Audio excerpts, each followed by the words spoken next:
Hello, Assalamualaikum. Una sa lahat, magpapakilala po ako. Ako po si Omar Ali Nabua. May kukwento po ako sa inyo. Siya po si Nurulhana Isaha. Siya ang babaeng minamahal ko. Siya ang nakilala ko buong-buo. Simple siya, di ba? Maganda siya. Mabait pa. May pagkakulit at medyo masungit. Pero siya ang pinili ng puso ko. Kumpleto siya. Lahat ng hinahanap ko ay sa kanya. Noong una ko siyang nakilala ko siya sa Facebook. After a few months, lagi ko siyang inaabangan. Tinitingnan ko siya. Tinititigan ang picture niya. Tapos, nag-dream ako. Sana makilala ko siya. Nung unang message ko, nag-hello ako. Tapos, nag-reply siya ng hi. Yun, patuloy-tuloy ko siya ni-message hanggang sa birthday niya. Nag-greet ako sa kanya dahil alam ko siya ang espesyal. At tapos nun, hindi niya pala alam na meron nag-aabang at gustong-gusto talaga siya maging alam nyo na. At i-greet ko siya, hindi niya pala alam na may lalaking mysterious na nag-a-admire sa kanya. Dahil alam ko maraming nanliligaw niya. Kaya lang wala pa siyang sinagot. Ako na ang pinakahuling nanliligaw. Kaya medyo may konting kaba ko dahil nakikita ko naman sa mga comment parang maraming nagliligaw sa kanya. At medyo nawawala din ako ng pag-asa. Pero tinitin ko na lang, tinago ko sa buong puso ko na siya ang babae na kilala ko na gusto ko. Alam niyo ba, kinabukasan ko, online siya ulit sa Facebook. Unexpected.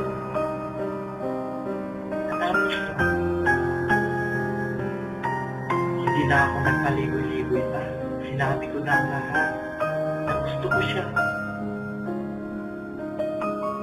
Gusto ko siyang mahalin. Gusto ko sabihin ang lahat na gusto kong i-express sa kanya.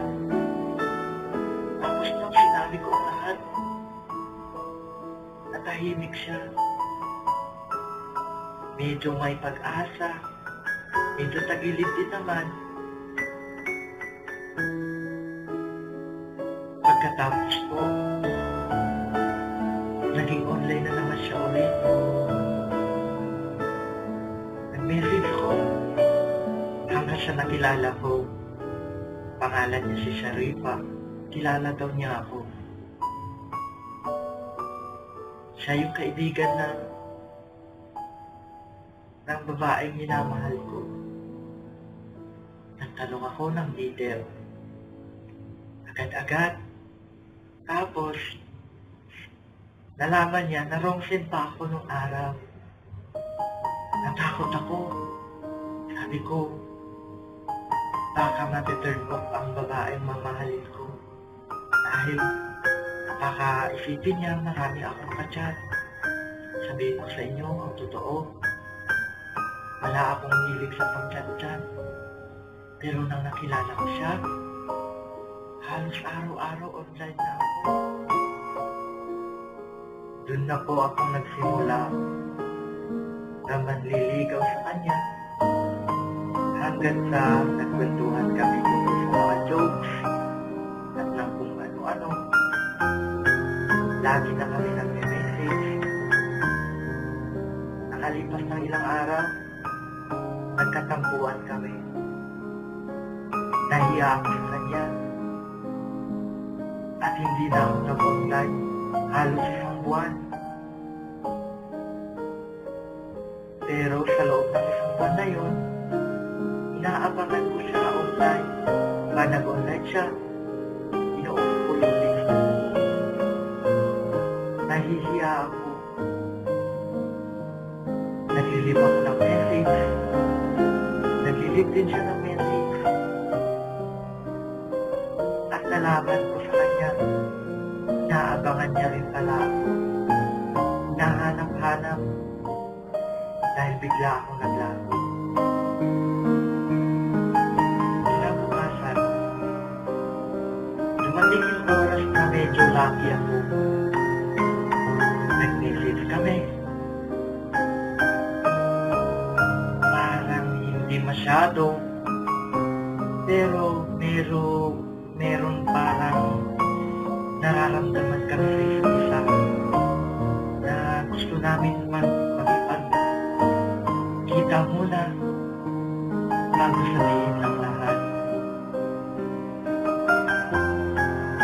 Noong umaga, isang umaga, Friday yun, September 4, 2012, 9:30 a.m. Nag-open ako ng Skype. Doon na pala siya sa Zamboanga City. Tapos online siya. Nagulat ako. Sabi ko online siya. Noon pa man, hiningi ko na yung account niya sa Skype. Wala, hindi ako nagdalawang isip para tawagan siya. Tinawagan ko siya. Doon ko siya napasagot. Sinagot niya ako. Nagtaka ako, natakot ako. Kasi sa 2 buwan na ako nanliligaw sa kanya. Inisip ko parang, totoo ba ito? Sinagot niya ako mismo. Through Skype. Nailang din naman ako konti, pero nagtiwala talaga ako. Dahil hindi ako nakatulog lagi. Lagi ko siyang iniisip. Gabi-gabi, naabangan ko nga siyang pag-online, nag-o-online ako. Naabangan ko siya lagi. Dahil siyang babaeng natamaan ako. Siya ang kumbaga, siya ang katapat ko. Grabe siya. Nung sinagot ako nung araw sa unang scan namin, doon ako nabuhay ulit. Doon ako parang feeling ko, akin ang mundo. Nakita ko siya, ang ganda niya, grabe. Doon nag-star-star yung mga mata ko. Akala ko nga panaginip lang eh. Wala, hindi. Ito lahat. Doon namin nalaman ang isa't isa. At nagustuhan niya rin pala ako. Kahit pangit ako, napamahal siya sa akin. At ako lang daw ang hinahanap-hanap niyang lalaki sa buong buhay niya.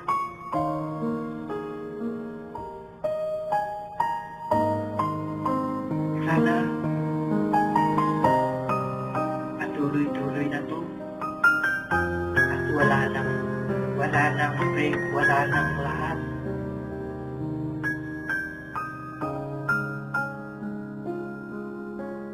Tapos nun, araw-araw na kami nag-i-Skype. Kahit matutulog na kami, nandun pa rin, naka-online kami pareho. Patuloy lagi kami mag-i-Skype. Hanggat sa dumating yung schedule ko magbakasyon papuntang Pinas. Doon ako na-excited, grabe. Doon na namin naramdaman na pagmamahal namin ay totoo at gusto na namin magkita sa isa't isa. Excited, grabe. Gusto namin na magkita. nakita. Akala ko nga hindi siya na yung pala handa-handa na siya ako makita. Hanggang sa patuloy kami nag-Skype sa Facebook, Viber. Lagi na kami nag-communicate. Wala na kaming hinto lang siguro. Natutulog na. Kaya, ang saya-saya ko dito sa mundo. Ako lang, parang I am so lucky. I'm really, really lucky about it. At siya'y nakilala ko. Siya ang babae na hanapin ko. Buong puso ko, buong buhay ko. Hanggang sa dumating yung araw at oras na uuwi na ako sa Pinas. Akala ko nga, hindi niya na ako susunod sa airport. Nung araw, ay wala ng gabi, nag-message pa ako sa Facebook. Pati sa airport ng Dubai, hindi na ako mapakali. So super excited ko na umuwi. Dating sa Manila, nag-stranded ako ng isang araw. At ang ticket ko papuntang Zamboanga at papuntang sa amin, siya ang kumuha. Siya ang nag-rebook, siya ang nag-book sa akin. At dumating yung January 30, nakalapag ako papuntang Zamboanga. 8:57 p.m. Habang inaabangan ko yung mga bag ko, mga gamit ko, nandun na siya nakaabang sa labas. Tinawagan ko siya agad-agad. Dahil nandun na siya naghintay. Halos hindi ko alam ang sarili ko, pero sabi ko sa sarili ko, Umar, lumaban ka, kaya mo to. How exciting that!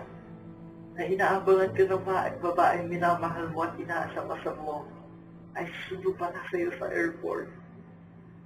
Doon ang pinaka-unforgettable moment na nararamdaman ko ever since in my life na hindi ako nakaramdam na gano'n na pakiramdam. Ang kababa ko, hindi ko pa siya nakita. Nang na-meet ko siya, nakita ko siya. Nagulat talaga ako. I don't expect na gano'n siya kaganda. Grabe. Ang ganda niya pala. Personal, grabe. Iyakap ko siya agad. Kaya kapat kami. Halos umiyak ako. Dahil gano'n pala ang feeling na excited, magmahal at lahat ang feeling mo parang dahil once in life lang yun na mangyayari sa buhay. Yung mga interesting love na long distance at tuloy-tuloy yung kita. Hanggang doon na nagsimula yung pagmamahal na.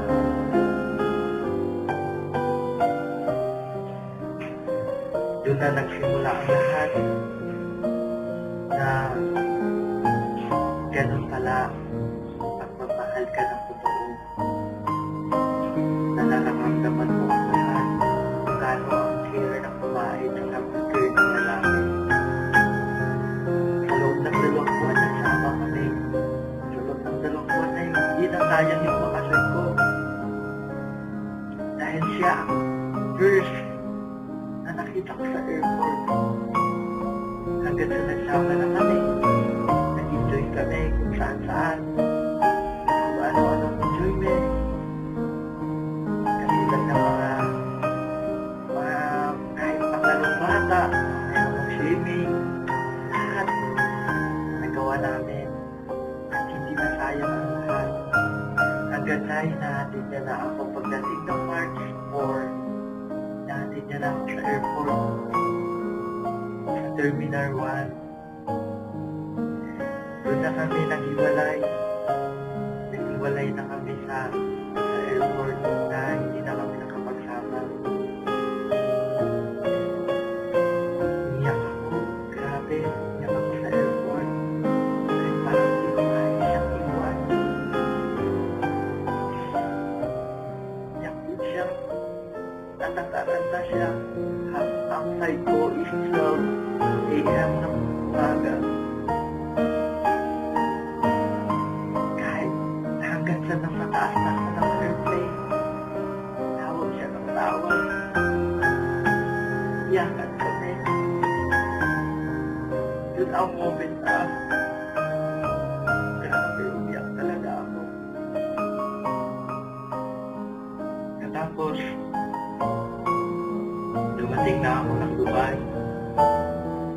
Nalungkot ako maglakad isa papuntang ibang flight na naman papuntang Riyadh, Saudi Arabia.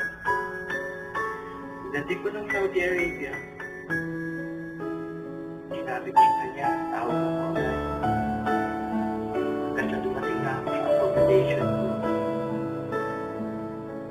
Doon na, tinawagan ko siya agad. Pagkatapos ko ng magpahinga, ang hirap makapag-upo. Hanggang dumating yung araw na to. Itong araw na hinaasam-asam namin, hinihintay na September 4 ulit na first anniversary namin. So, dito na magtapos ang kwento ko. Kaya, bebe, kung nanonood ka man ng video na to, happy first anniversary. Buong buhay ko minahalang lahat. Buong buhay ko binigay sa iyo ang lahat. At ikaw na ang babaeng pinangarap ko sa lahat na nakilala ko. At ikaw na ang babaeng napaka-espesyal. At ibang-iba ka talaga sa lahat. Mahal kita, bebe. I love you. Once again, happy first anniversary.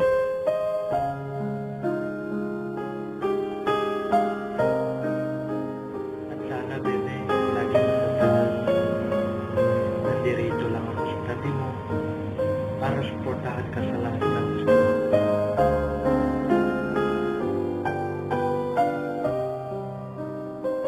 Abangan kita in the future.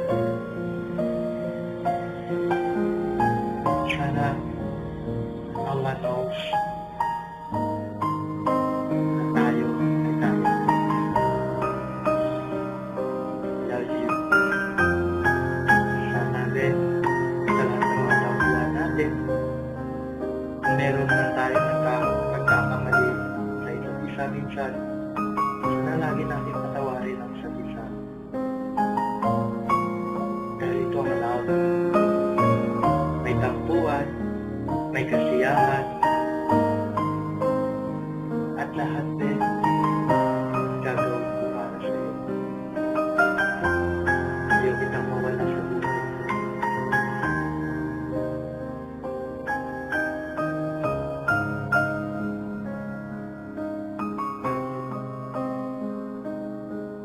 Thank you for watching, guys.